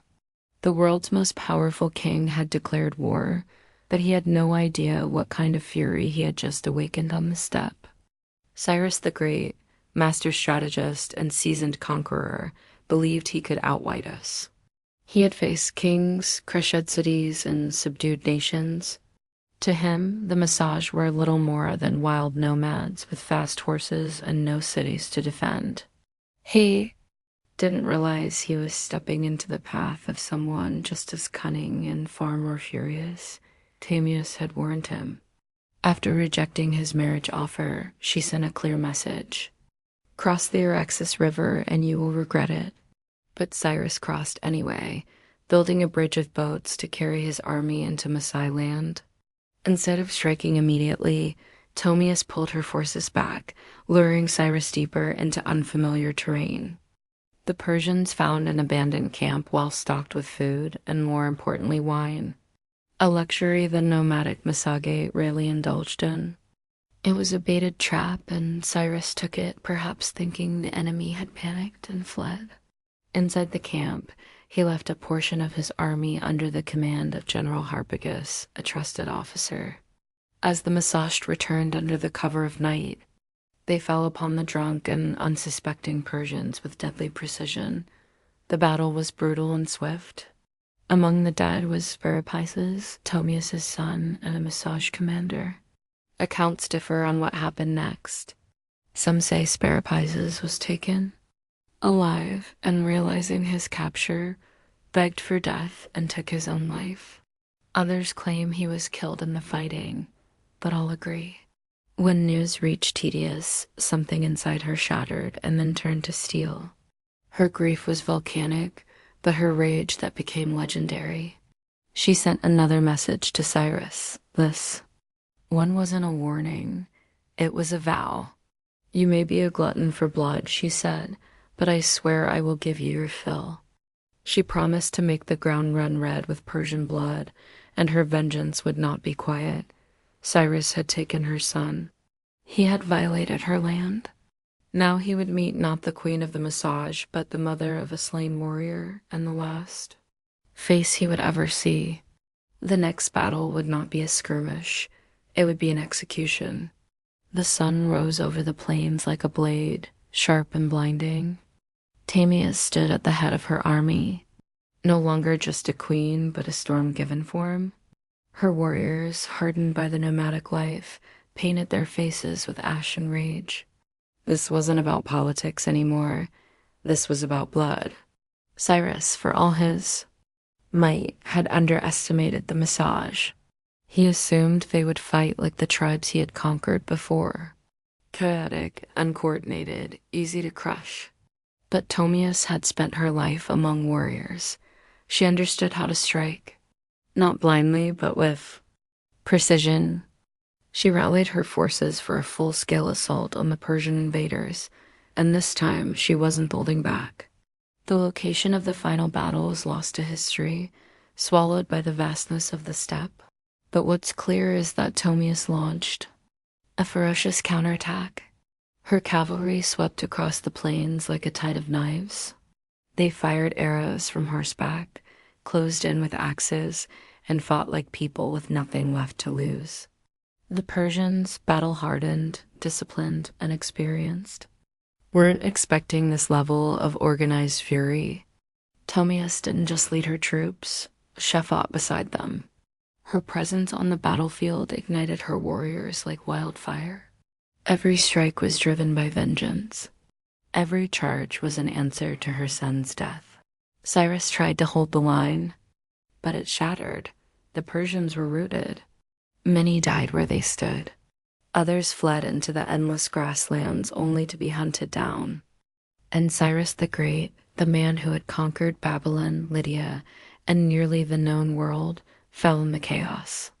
Whether he was slain in combat or captured and executed depends on the version told. But either way, he died on Tamiris's terms. What came next is infamous. According to Herodotus, Tomius found Cyrus's body on the battlefield, ordered his head severed, and then in a final act of symbolic revenge, submerged it in a wineskin filled with human blood. "Drink your fill," she said, "of the blood you thirsted for?" Was it historical fact or poetic embellishment? Maybe both. But it didn't matter. The message was eternal. Tamius was not to be conquered. When the dust settled and the grass drank deep the blood of empire, Tamius stood victorious. A warrior queen who had done what no king or army before her could. She brought Cyrus the Great to his end. News of the defeat sent shockwaves across the ancient world. The mighty Achaemenid Empire, thought to be unstoppable, had been humiliated by a woman from the steppes. The Persians did their best to downplay the loss, but the death of their founder couldn't be ignored. Cyrus's body was eventually ruined and buried with honor in the royal tomb at Pasargadae. Yet the stain of his final defeat would linger like a wound on the empire's legacy. For Ptolemus and the Majid, however, the victory was more than revenge. It was a declaration. They had defended their sovereignty not just with weapons, but with dignity. Ptolemus had stood up to the world's most powerful ruler. And she hadn't just survived, she had triumphed. And then she vanished from history. No records survived detailing her later years, her death, or any successes she may have appointed. It's as if after taking her vengeance, Tamius simply rode back into the horizon and allowed the wind to carry her legend forward. In the centuries that followed, historians, poets, and chroniclers would try to fill in the blanks, turning her into a symbol as much as a woman. To the Persians, her name was a bitter reminder. To the Greeks, she was a paradox, a barbarian who displayed more nobility than many kings. And to the peoples of Central Asia, Tamius became folklore, a ghostly queen who rides through the steppe, fierce and unbending, with a sword that remembers. Her legacy would inspire countless depictions across cultures. Medieval manuscripts portrayed her in regal armor. Renaissance paintings imagined her towering over Cyrus's corpse. In every age, she became what people needed. A mother avenger, a wild queen, a lesson in hubris, or a symbol of feminine power. But one truth cuts through the myth. She changed history. Ptolemus didn't inherit a throne. She forged it in fire and fury. And for one brief, unforgettable moment, the steppe queen proved that not all empires rise. Some fall to the hooves of warriors who ride with vengeance in their hearts. Much of what we know about Ptolemus comes not from local massage records. They left no stone tablets or royal archives, but from the pen of a Greek Herodotus, often called the father of history. Writing a century after her time, he immortalized Tamius in his histories, casting her as a warrior queen of astonishing resolve and terrifying vengeance. But Herodotus wasn't simply reporting facts. He was weaving a story, one part chronicle, one part morality tale. To him and his Greek audience, Tamius represented the ultimate reversal of imperial arrogance. Cyrus the Great, a man who had conquered half the known world, fell not to a vast army or a rival king, but to a woman who fought not for glory, but for her child. Her victory was almost mythic, and Herodotus treated it as such. He even detailed her grisly revenge, the wineskin of blood, the severed head of Cyrus, and her damning words, "Drink your fill." But was it true? Modern historians debate this endlessly.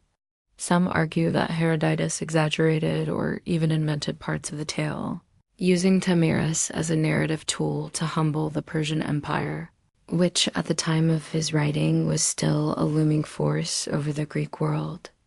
Others believe that while the blood wineskin episode might be symbolic, the core event, Cyrus's death at the hands of Tamias, likely did happen. There's also the question of bias. Herodotus, for all his insight, often filtered foreign cultures through a Greek lens. He portrayed the Mizaj as wild and free yet noble, an exotic mirror to Greek ideals of honor and liberty. Tamias in that frame wasn't just a barbarian. She was a moral counterweight to Persian ambition. Still, even if details blurred over time, Herodotus succeeded in one thing. He ensured Tamias would not be forgotten. Because of him, she became more than a historical footnote. She entered the realm of legend, where facts soften but impact sharpens.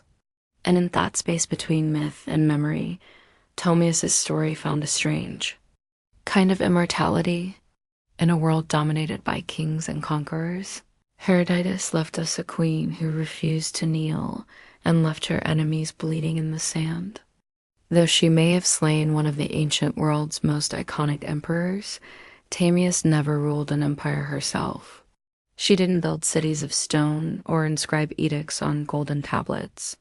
Her people, the Magi, were nomads, living not by walls, but by the rhythms of the land, the sky, and the horse. This meant that Thomas' legacy was never institutionalized. There were no marble busts or royal coins bearing her likeness, no archives to immortalize her decrees. Instead, her story passed on, as stories do on the steppe through firelight, song, and the whispered A of warriors. The Mizaj were one of many powerful tribes of the Central Asian steppes. Their cousins included the Sayans, the Saka, and the Dahai, all expert horse archers who roamed the lands between the Caspian Sea and Thebaters of ancient China. These tribes were feared by empires for their mobility, unpredictability, and ferocity in battle. Tomius, as a female leader among them, was rare, but not entirely unique. Steppe culture, unlike many sedentary civilizations, allowed women far greater freedoms. Women rode, hunted, fought, and even led.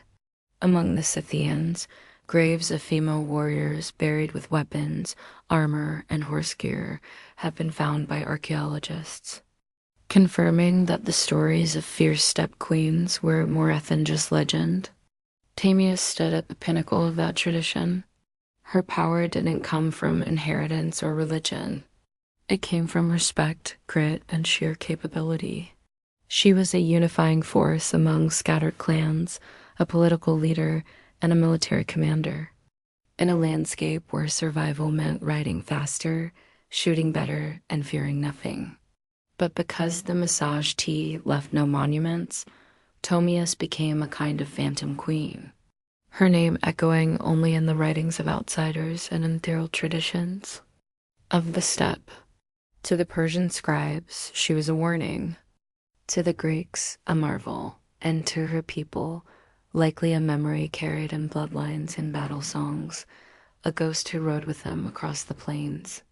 Empires may rise and fall in stone, but the stories of the steppe live on in the wind. And Tamias, fierce, grieving, and unbroken, became its voice. Centuries passed, and the empires that once surrounded the Massaja rose and crumbled. Cyrus's successors built Persepolis, fought Alexander the Great, and faded into the dusty footnotes of time. But to her legend endured, not in the palaces of kings, but in the hearts of those who refused to bow. Across Central Asia, she became more than a queen. She became a symbol of female strength, of resistance, of the untamed spirit of the steppe. In many ways, Tomius embodied a kind of defiance that transcended geography. She was not Roman, not Greek, not Persian, and so her story belonged to no empire. That made her dangerous and inspiring. In the medieval Islamic world, chroniclers occasionally mentioned her name, reshaped by language, but never quite forgotten. In some versions, she was praised for her justice and vengeance. In others, she was seen as a savage queen, a reminder that power in the hands of a woman could be both glorious and terrifying. By the time the Renaissance rolled around, European artists rediscovered her tale through the writings of Herodotus. Painters depicted her in elaborate armor, standing triumphantly over Cyrus's lifeless body. In one dramatic painting she holds his severed head aloft like a trophy, blood-soaked and victorious. It was theatrical, yes, but also political. These artists were fascinated by the idea of a woman who didn't just survive in a man's world, she won. In the 19th and 20th centuries, Tomius became a nationalist icon in regions like Kazakhstan, Uzbekistan, and Turkmenistan. Poets and educators reclaimed her as a historical heroine, proof that the roots of Central Asian identity were fierce, proud, and deeply feminine. Her name appeared in textbooks, statues, and even military ceremonies. A woman who had once ruled. On horseback with a bow in hand was now riding once more.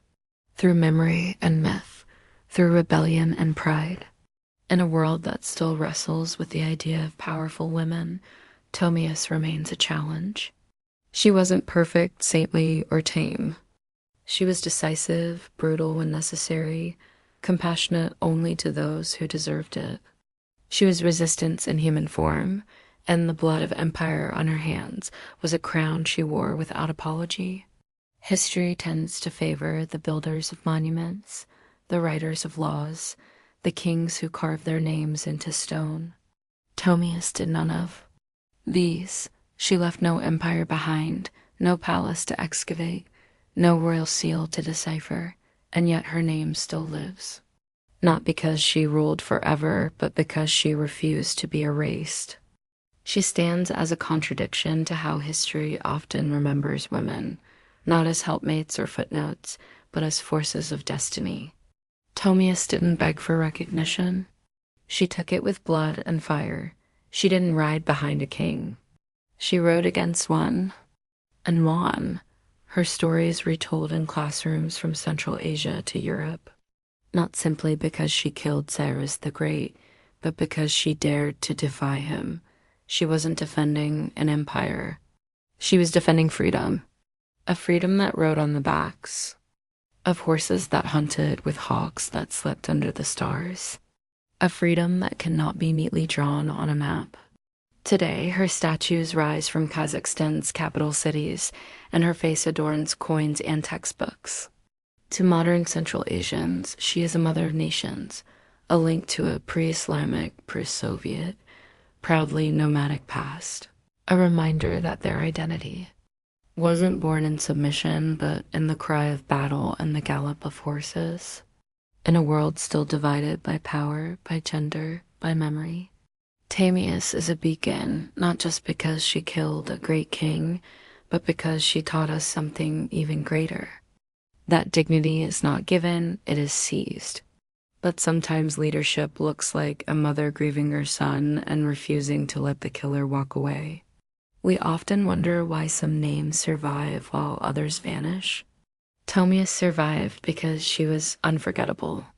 Because in a time when women were expected to disappear into the tents of men, she rose blade in hand, fury in heart, and carved her story into the flesh of history. Empires fall, statues crumble, but legends ride. And somewhere in the whispering winds of the steppe, a queen still gallops, unbroken, undefeated, and utterly unforgettable. In ancient Egypt, beekeeping wasn't a hobby. It was a state-sponsored science with divine approval. Long before modern apiaries, Egyptians had already developed an organized mobile system for managing bees and extracting honey. By 2400 BCE, beekeeping was depicted in detail on the walls of tombs in the sun-drenched necropolises of Saqqara. It wasn't just about harvesting honey. It was a sacred practice embedded in agriculture, medicine, religion, and even the afterlife. The Egyptians used horizontal clay tube hives, typically stacked in rows and laid on their sides. These were nothing like modern wooden boxes. They looked more like terracotta drain pipes, and they were carefully designed to be relocated seasonally. As the Nile's floodwaters receded and flowers bloomed along its banks, hives were moved up and down the river to follow the nectar flow. This transhumance method was incredibly advanced for its time, almost like ancient GPS for bees. Beekeepers used clay or stone pipes to blow smoke into the hives, calming the bees before honey extraction. Without protective suits, these keepers had to rely on careful timing, experience, and a fair bit of courage. Honeycombs were removed gently, and the honey was collected not just for food but for medicine, mummification, and sacred rites. Honey was considered a gift from the gods, a divine substance associated with Ra, the sun god. According to Egyptian myth, bees were born from the tears of Re as they fell to earth. This wasn't poetic fluff. It shaped how the Egyptians treated bees as messengers between the mortal world and the divine. Honey was used in temple offerings, rare rituals, and even as a currency in trade. It also had a prominent role in medicine. Ancient papyri list honey as a key ingredient in over 500 remedies mixed with herbs, wine, or milk to treat wounds, infections, and gastrointestinal issues. Its antibacterial properties were known even if the science wasn't. Beeswax, too, was harvested and used in cosmetics, embalming, and even in writing tablets. It had value beyond the hive, becoming part of daily life for scribes, priests, and healers. Alike, in Egypt, the hive wasn't just a source of sweetness. It was a symbol of balance, healing, and celestial order, carefully cultivated under the watchful eyes of both humans and gods. While Egypt gave beekeeping structure and sanctity, ancient Mesopotamia gave it something equally vital: laws. The cradle of civilization didn't just master irrigation, writing, and city building. They also knew the value of honey and the importance of protecting its production. Though Mesopotamian beekeeping wasn't as visually celebrated as in Egyptian tombs, its traces are found in ununiform tablets and legal codes, suggesting a quietly sophisticated practice. References to bees and honey appear as early as the Sumerian period in Akkadian and Babylonian texts. There are mentions of nins, meaning bee gardens or apiaries. These spaces were often attached to temple grounds or royal estates, suggesting honey production was an elite controlled resource. Honey and beeswax were used in religious offerings, medicine, food, and trade. And losing a hive could be a serious economic blow. The most telling piece of evidence comes from the Code of Hammurabi, dating to around 1754 BCE, while most of the code is famously devoted to issues like theft, injury, and agriculture. A few lines directly address bee disputes. If someone allowed their bees to swarm into another man's field and the bees caused damage, they were liable.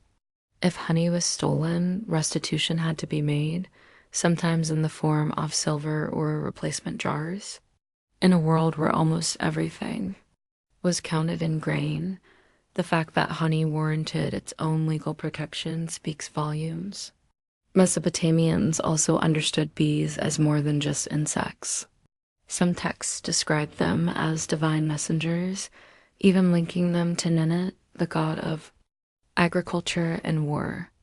Beeswax, in particular, was valued for sealing documents and creating ritual figurines. It was both practical and mystical, part of both bureaucracy and magic. Though the exact design of Mesopotamian hives isn't fully preserved, scholars believe they may have used mud brick or woven basket hives, similar to early Levantine styles. These would have been kept in shaded gardens or rooftops, protected from the harsh summer heat. Mesopotamian beekeeping was less about worship and more about structure, regulating resources, ensuring fairness, and maintaining the economic balance of a society where even a bee sting might end in litigation. Here, the hive was not just a biological wonder, it was a microcosm of order, law, and the civilizing impulse itself. In the rugged highlands of Anatolia, long before the Greeks took center stage, the Hittites were quietly mastering the art of beekeeping. And they weren't treating it like a backyard hobby. To the Hittites, bees were sacred agents of purity, messengers between realms, and essential to both agriculture and the spiritual health of the kingdom. Unlike Egypt and Mesopotamia, where beekeeping was a blend of science and economics, the Hittites took a more ritualistic approach. In religious texts from the 14th and 13th centuries BCE, bees are mentioned not just as producers of honey, but as active participants in purification rites. One famous Hittite ritual text describes a ceremony in which a bee is summoned to go and remove the evil, the impurity, and the wrath of the gods. The bee is then released, not killed, a rare show of mercy in ancient rites, suggesting a deep reverence for the insect. The Hittites valued honey for its taste and its sacred utility. It was used in libations, sacrificial offerings, and anointing rituals, often combined with wine, milk, or grain. Honey wasn't just consumed, it was poured, burned, and blessed. It served as a medium between human intention and divine reception.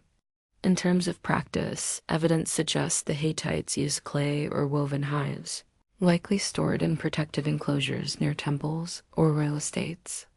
Though the archaeological record is sparse, parallels with neighboring Levantine and Syrian traditions hint at portable tube-like hives, possibly made from straw and mud, stacked and managed much like those in Egypt.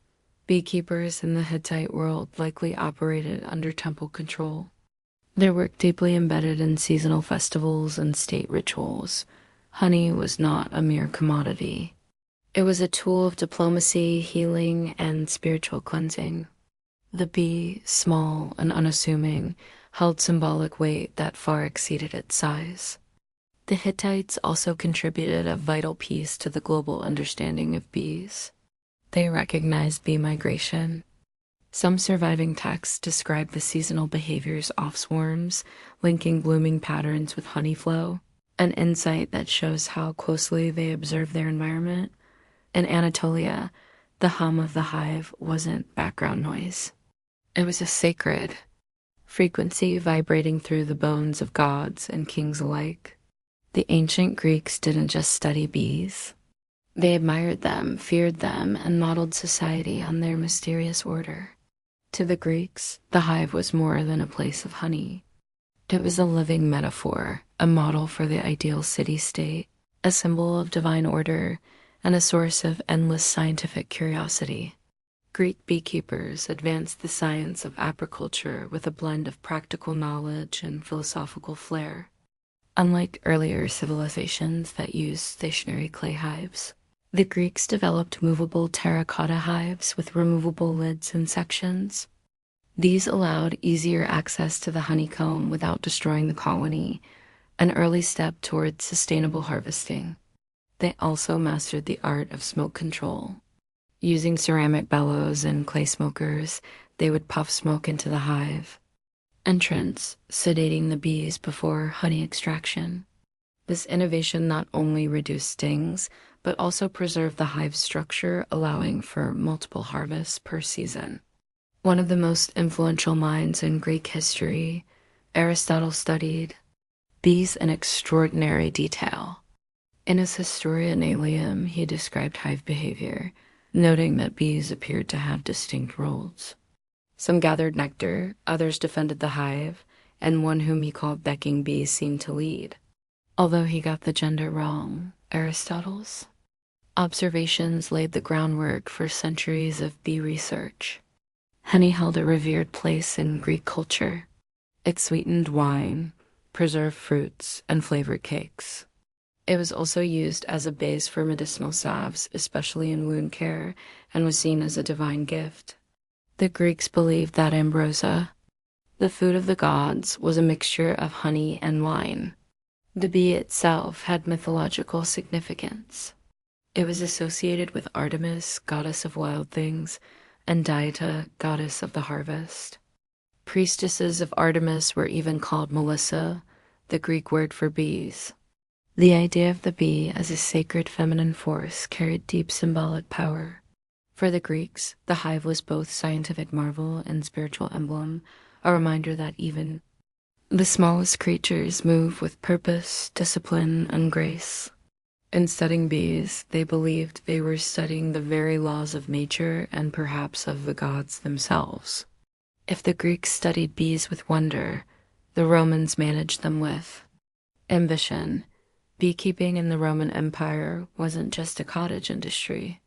It was scaled to match the needs of a civilization that stretched across continents. From the vineyards of Gaul to the hills of Hispania, Rome turned the humble hive into an empire-wide enterprise.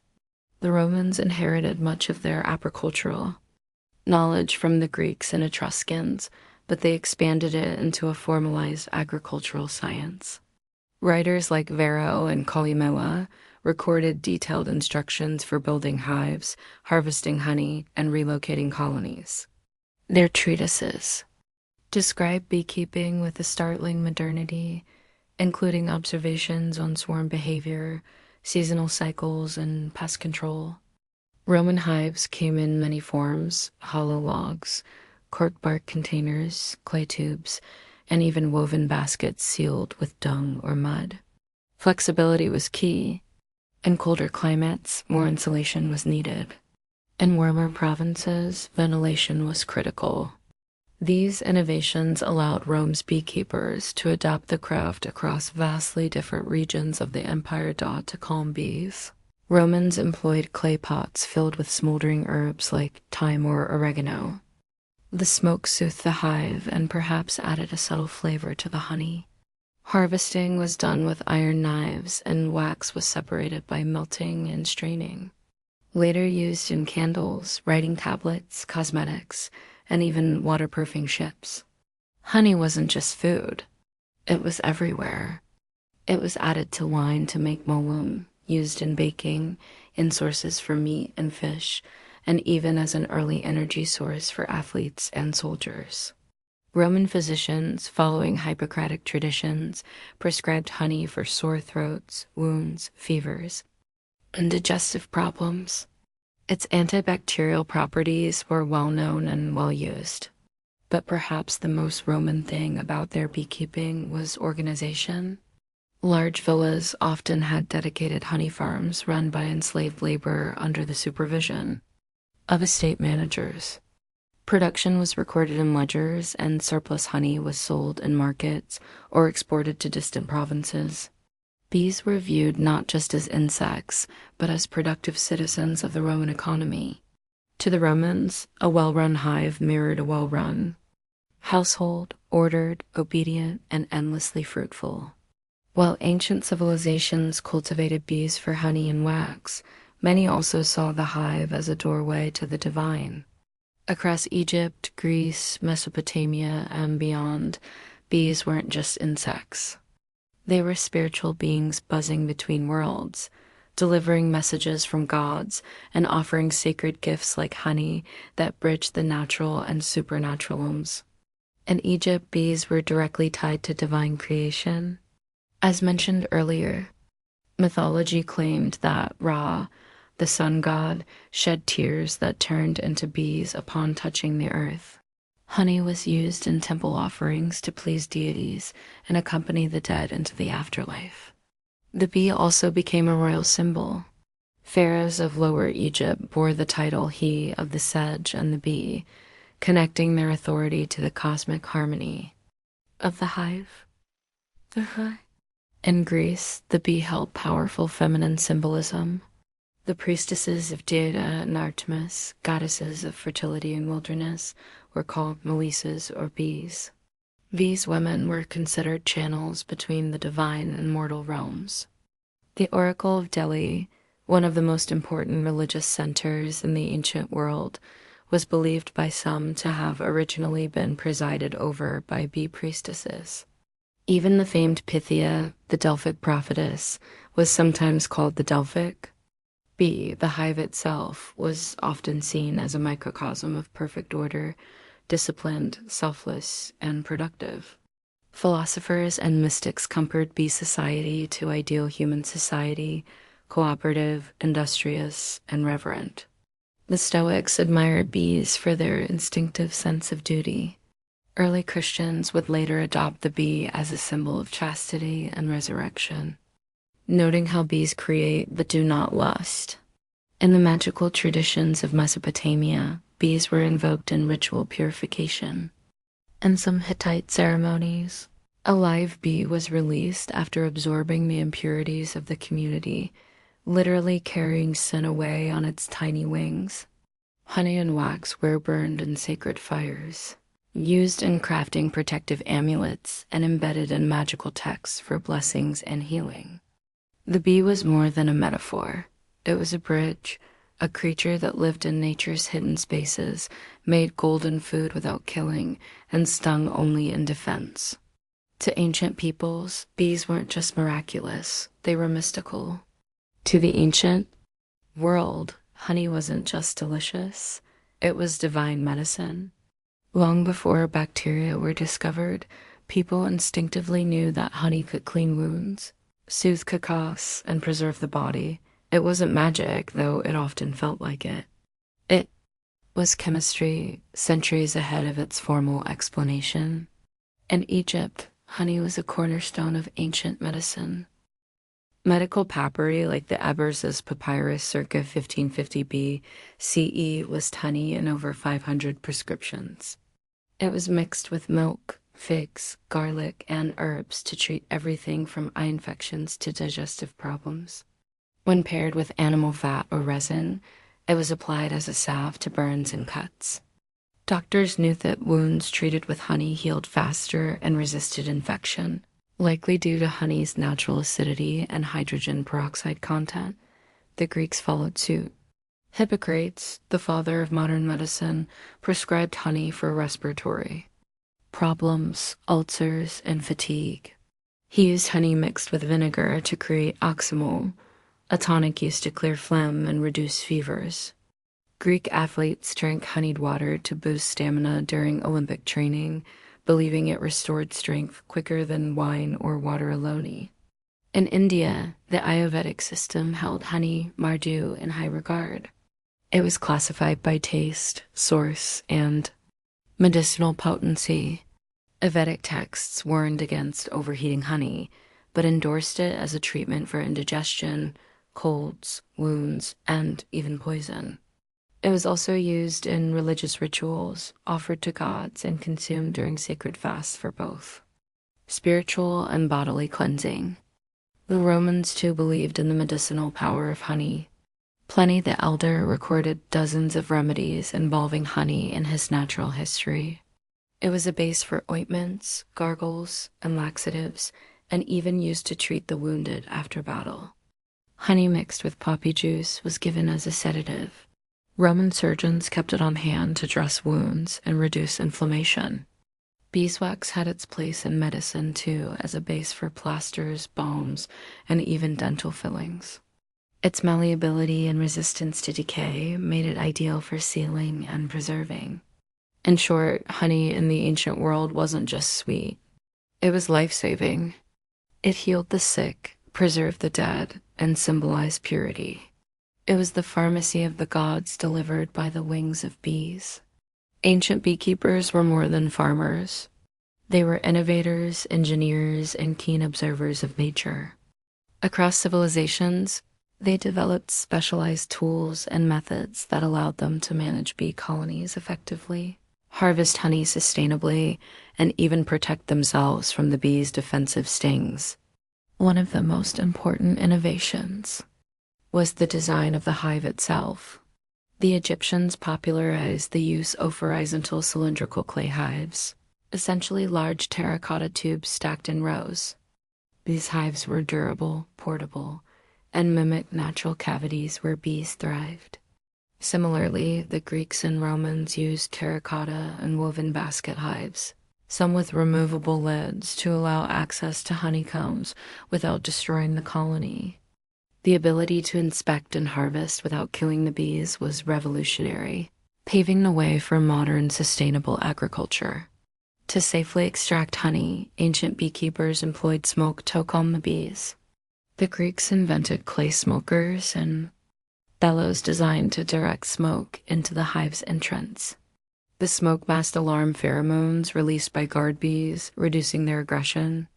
Romans refined this by burning fragrant herbs such as thyme or oregano, which soothed the bees and possibly imparted subtle flavors to the honey. Harvesting tools varied. Wooden or bronze knives were used to slice combs carefully. Sometimes honeycombs were pressed to extract liquid honey, and wax was melted and filtered for later use.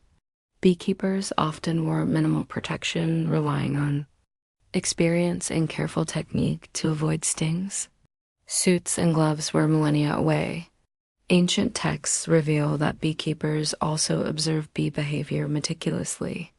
They understood swarm cycles, seasonal patterns, and the importance of moving hives to optimize nectar collection. Some cultures practiced transhumans, relocating hives to follow flowering plants' bloom, similar to modern migratory beekeeping. Additionally, honey storage was a crucial aspect of ancient beekeeping. Egyptians used sealed ceramic jars to store honey, protecting it from moisture and spoilage. Honey's remarkable shelf life was well known, sometimes lasting centuries sealed within tombs. Even the relationship between humans and bees was carefully managed. Rituals were performed to appease bee spirits or gods, ensuring cooperation and avoiding misfortune. This spiritual care was as vital as the physical tools in maintaining a productive hive. In all, ancient beekeeping was a blend of craftsmanship, natural science, and reverence. The tools and techniques they developed set foundations that still influence modern apiculture. The ancient practice of beekeeping laid the groundwork for a relationship between humans and bees that continues to this day. Far from a simple agricultural activity, early beekeeping was an art and science that influenced medicine, religion, economy, and ecology across civilizations, shaping the way we understand nature and sustainability. From the Nile Valley Tuff, hills of Anatolia, from the temples of Greece to the farms of Rome, ancient beekeepers honed methods to protect and sustain their colonies. Their innovations in hive design, smoke use, and seasonal management allowed for sustainable honey harvests, a practice crucial for both survival and trade. The respect they showed for the bees' life cycles helped foster a model of harmony between humans and nature. Their understanding of honey as a medicine informed the early pharmacopoeias of Egypt, India, and Rome, influencing healing practices that persist in traditional medicine worldwide. Honey's antibacterial and preservative properties became the foundation for wound care and remedies, while beeswax shaped early technologies in cosmetics, art, and construction. The symbolic and spiritual meanings attributed to bees and honey and ancient cultures also endure. Religious rituals honoring bees and honey continue in various traditions, reflecting humanity's ongoing fascination with the hive as a metaphor for order, cooperation, and divine blessing. The idea of bees as messengers between worlds or symbols of resurrection permeates art, literature, and folklore across centuries. Moreover, the ancient practice of migratory beekeeping, moving hives to follow floral blooms, is echoed in modern commercial agriculture, essential for crop pollination and global food production. The innovations of ancient beekeepers helped set the stage for today's awareness of bees as vital pollinators, and the environmental challenges they face. Despite technological advances, the core relationship remains unchanged. Humans depend on bees for food, medicine, and ecosystem health. And bees in turn have shaped human culture, economy, and spirituality since the dawn of civilization. The legacy of ancient beekeeping is a testament to human ingenuity, respect for nature, and the enduring power of collaboration both within the hive and between species.